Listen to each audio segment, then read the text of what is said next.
was so awkward to watch. Oh my goodness.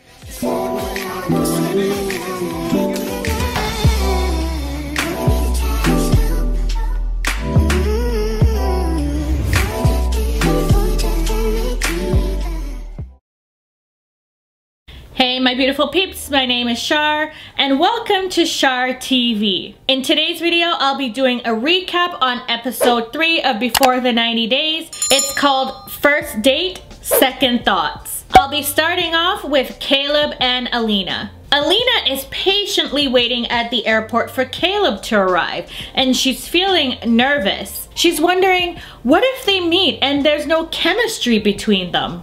Then here come Caleb. He finally arrives. They hug each other, check each other out, remove their masks, and Caleb says she looks beautiful. I think you look great, but you're smaller than I thought.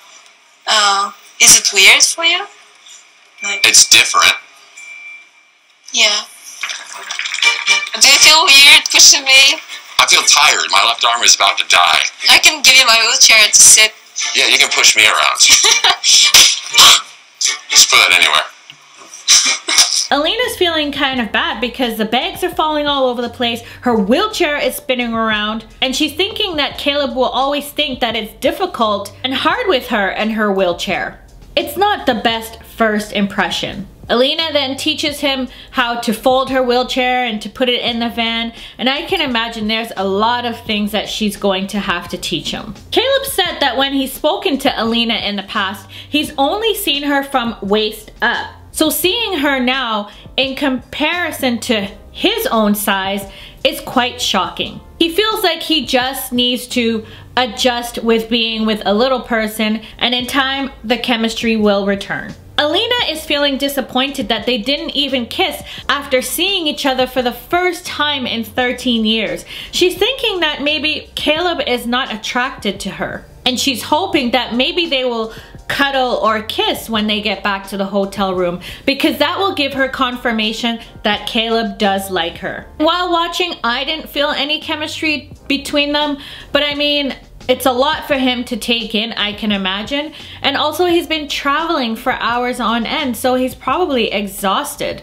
Because to be quite honest, I'm not the most chipper person when I'm traveling to England from Canada. The time difference, for the next 2 days, once I'm there, I'm just exhausted. So that's probably the case for him too. Caleb said, although it's been great meeting Alina, it's been more challenging than he thought that it would be. He hopes that in the next 2 weeks that he can be the person that Alina needs him to be. Caleb is feeling a little bit overwhelmed because he's never had to think when booking a hotel, oh, is this going to be wheelchair accessible? So these are things that he's going to have to learn. I feel like I should just carry you up these to make it easier for you. You wanna? Let's try this.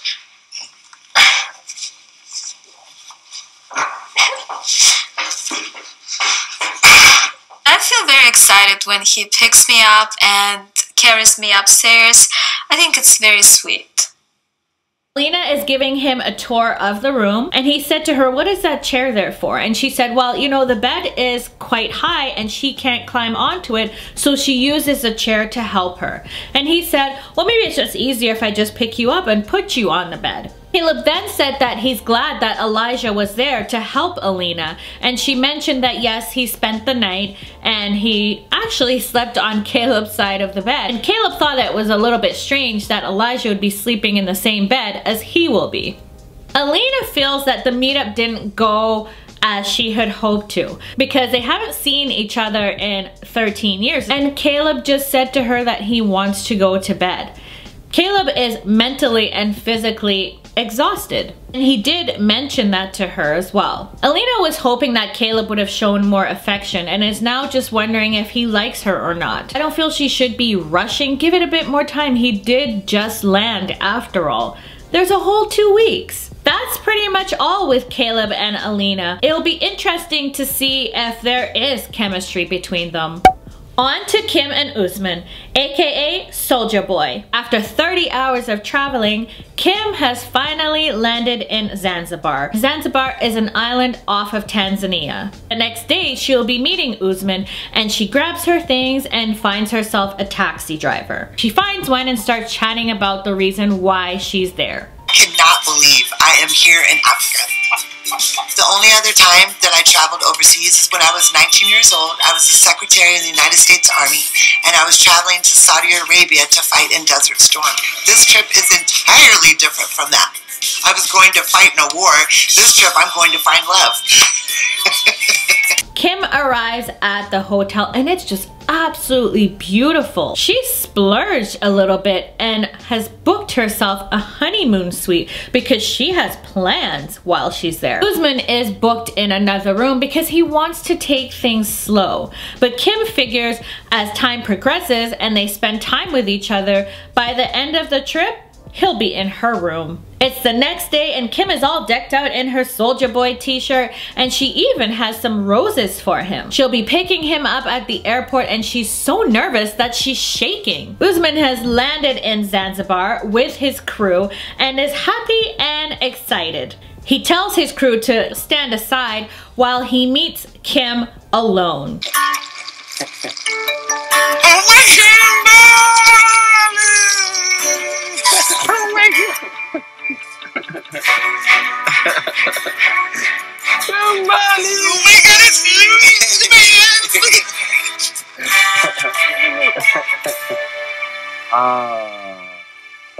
So we are about the same height. There you go.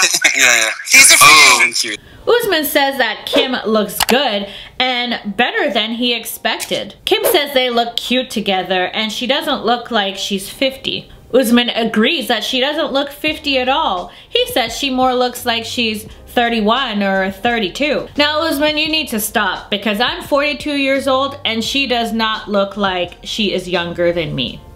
Let's be real. So they decide to just sit down for a little bit while waiting for the crew to meet up with them. Slam T sees Kim and says, "Hi, superfan." Oh my good gosh, that was the wrong thing to say. Because right away, Kimberly was like, "Don't call me that." And Usman said, "I told you not to call her that." Badma said hi and that it was nice to finally meet her. He knew the right way to address her. To be honest, I don't know why Kim was so upset when I called her a super fan. It's normal for every fan to want to date with the celebrity, you know, but I don't think falling in love should happen. Yeah, it's not even good for his image. She seemed nice, okay, but I mean, with time, we'll get to know who the real Kim is. Yeah. Now, while in the van heading to the hotel, Slam T said to Kim, "Well, why don't you like being called superfan?" And Kim said, "Because she is more than a fan now." And Badma said, "Well, what are you now?" And Kim said, "Well, he invited me to see the video shoot." And the friends were like, "Wait, he said that you wanted to come." The boys were like, "Well, I'm confused because which is it?" Kim said, "I'm not gonna argue about this right now." And Usman said, "I invited her here and you're not to make her feel this way because they're just asking stupid questions." And Usman said he's not going to take that from them. Kim said that she's happy that Usman stood up for her because it shows that he cares and she's not going to let the crew ruin things for them. So they all help Usman get settled into his room, and Kim says to him that once he's done, he should go to her room because she has some gifts for him. Now Kim says she is very persuasive and she's hoping that once he sees the romantic decorations that he's going to want to stay in her room. This room is nice. And look at this. Isn't it sweet? Yeah. They're swans. See? They're swans. Do you like it? Who did that then? They did it. This is like the honeymoon suite. This is like the best room. So you get the honeymoon suite? Yeah. I mean, I felt like I was coming here to meet you. We don't know what's going to happen. Yeah, but like you said honeymoon. Do you know what No, happened? no, not wedding. Honeymoon always come after the wedding. Well, we're not even, whoa. Kim said to Usman that he invited her here, which is special to her. So because of that, she wanted to book the most expensive room in the hotel. Now Usman thinks that, yeah, the room is nice and all, but it's a bit too much because he's not even her boyfriend yet. Now Kim tells Usman to look at his gifts. One of them is a MacBook Pro because he told her that his was broken. And the other gift was a PS5. Those things are expensive. And well, damn, I thought he was an international superstar. Shouldn't he be able to replace his own MacBook Pro? Just saying. You like it? You're really a potential right now. That's like girlfriend status right there. You know what I'm saying? Almost, I'm telling you. You said almost. Almost. Thank you. What? Thank you. Wow. I'm not gonna sleep tonight. Do you love it? I love it. Good. Good. It makes me so happy. It made me so happy. My man was hugging and kissing the gifts. He was paying more attention to the gifts than Kim. And Kim was like, can I get some of that loving?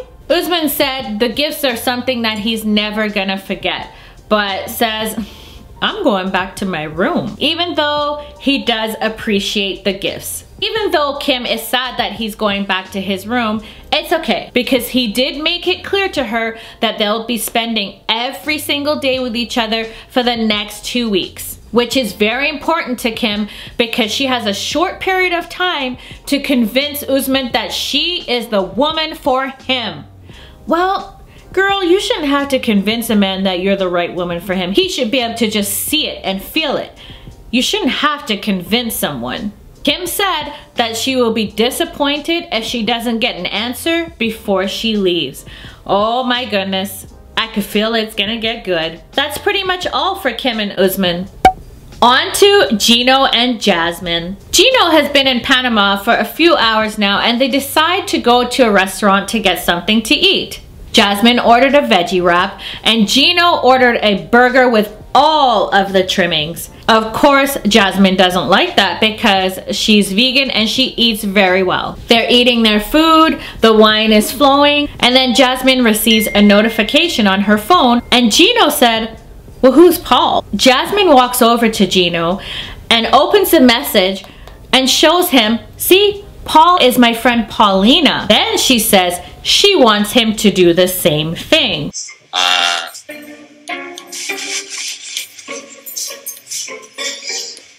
Oh, you have a friend request?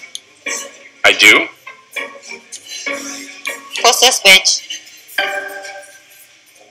No idea, actually. I have no idea. Delete. And block. Delete it. Good. Then she apologizes to Gino for getting all crazy. Gino tells her that she's all that he needs. And then she hurries him to drink the wine so that they can go back to the bedroom. She is really bossy. The bill arrives, which of course Jasmine makes him pay because it's the first date. Jasmine says to him she doesn't give tips, so he doesn't need to give tip.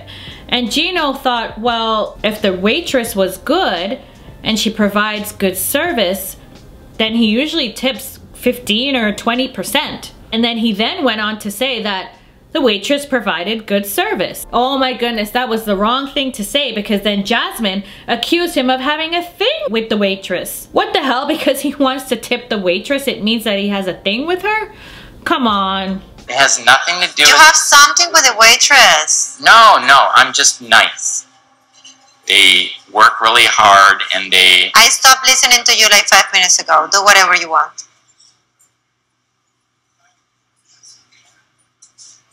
It was so good until now.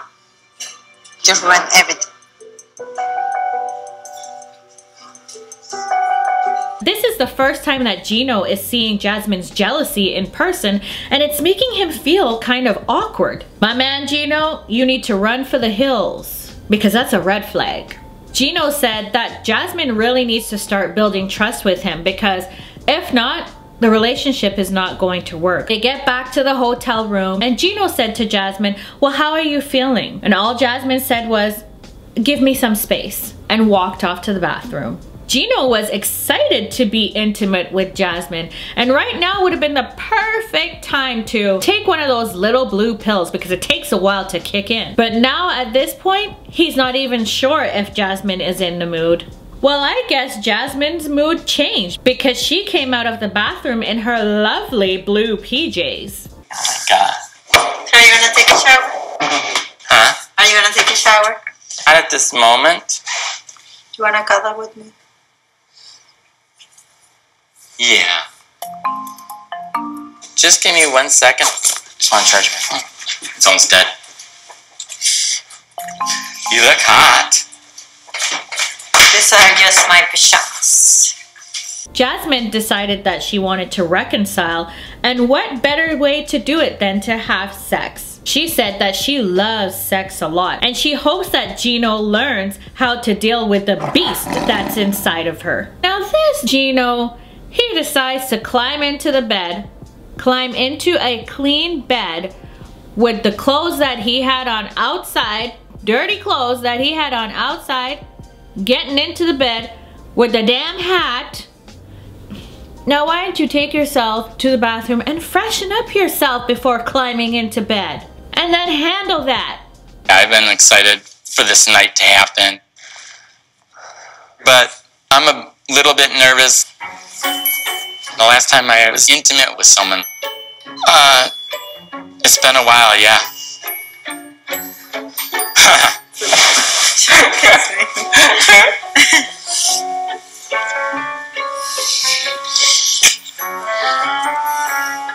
That was so awkward to watch. Oh my goodness. Gino said that maybe he should have taken one of those little pills. I think maybe you should have too, because she is ready. That's pretty much all for Gino and Jasmine. I can't wait for next episode to see if he handled that and tamed that beast inside of her.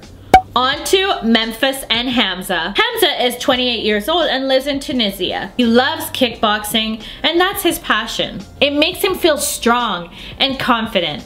He loves a plump girl with a sexy body, and that's how he got hooked on Memphis with her sexy time. Now, some men in his country feel that American women that wear revealing clothes and have a lot of sexual relationships aren't the greatest women. He wishes that Memphis didn't have a lot of relationships, but at the same time doesn't like a boring woman. Now in Tunisia, it is common for people to live with their parents until they're married. So Hamza does live with his mother and sister. His mother cooks for him, does his laundry. She even cleans his room, and she doesn't let him help her. His mother treats him like a baby. He says God bless her. نجي إن شاء الله غدو الحية توصل متصل الأربعة. أسمع هي تعرف الطيبة؟ تعرف شوية مش برشا معناتها تعرف أما إن شاء الله بيجي لهنا وتعلمها أنت طيبة. بابا دي فرسيه وأمي من عمري 10 سنين. به أمي هي تبت علينا وخدمت علينا أمي هي كل شيء. When he goes to America, he wants to take care of his mother. Hamza's mother doesn't have anything against Memphis at all, even though she's foreign, as long as Memphis treats her son well. And Hamza told his mother, well, as long as I'm a good man to her, then she would treat me well. The mother said that Hamza is her only son and he is her life. She needs to be 100% sure that Memphis is going to take care of her son and that she will respect him. Hamza's sister arrives and asks him what he's been doing. He said, well, I've been chilling and talking to Memphis. خايفة ولا؟ ليش خايف؟ عرفتنا احنا كيفاش أنا فهمتنا عيش تونس بصفة عامة. كيريت تصور منفس بعد طمي شوية عملنا عرينا شوية على قصر الروبة ولا فهمت المتخوفة اللي حياتها مش كما حياتنا احنا. عندنا بيت A man and a woman are not to sleep together in the same room until they're married. But in Hamza's eyes, if two people love each other, then sex before marriage is normal. Now Hamza told a little white lie. He told Memphis that his mom was okay if they slept in the same room. That is definitely not the case. Hamza's mother is old-fashioned and he's worried that she won't like Memphis and that Memphis will not like her. It's stressing him out thinking about it. Today is the day that Hamza is meeting Memphis, and he's been waiting so long for this. His mother bought flowers so that Hamza could give them to Memphis. Memphis has landed, and she's trying to make herself, you know, look all presentable before she meets Hamza. And then they finally meet. Amazing to see Hamza for the very first time. It is nerve-wracking just because I didn't know how the chemistry was gonna go, but It seems like he's, you know, liking what he sees, so. How do you feel about it?